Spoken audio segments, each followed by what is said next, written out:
এই মুহূর্তে সবথেকে বড় খবর, বদলার প্রস্তুতি শুরু করে দিল ভারতীয় সেনারা।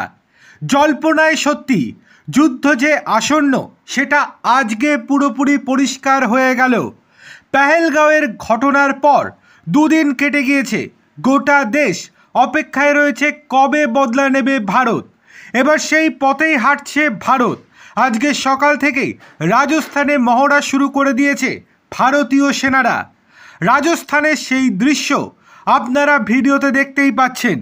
সেনারা মিসাইল উৎক্ষেপণ থেকে শুরু করে টার্গেট লক্ষ্য করে গুলিবর্ষণ পুরোটাই যেন ঝালিয়ে নিচ্ছেন তারা। একদম এক্সক্লুসিভভাবে বাংলা সংবাদ মাধ্যমের মধ্যে আমরাই প্রথম আপনাদের সামনে সেই ফুটেজ তুলে ধরেছি, যেটা আপনারা দেখতে পাচ্ছেন। সেনা সূত্র মারফত জানা যাচ্ছে খুব শীঘ্রই বড় কিছু আসন্ন। প্রধানমন্ত্রী নরেন্দ্র মোদী সাফ জানিয়ে দিয়েছেন কাউকে রেয়াত করা হবে না। কল্পনা করতে পারছে না আমরা কিভাবে প্রতিশোধ নেব। সত্যিই যে সেটা হতে চলেছে সেটা আজকে পরিষ্কার হয়ে যাচ্ছে। পাকিস্তানের ওপর আক্রমণ শুধু সময়ের অপেক্ষা।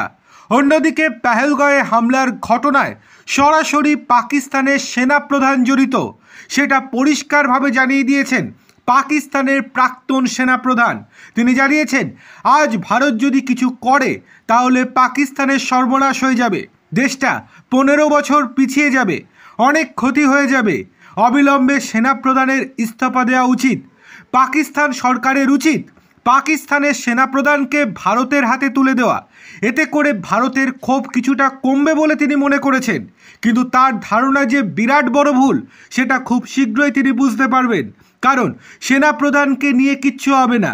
আমরা চাই গোটা সন্ত্রাসবাদকে ধ্বংস করতে, তার জন্য যা যা করণীয় সেটাই আমরা করছি।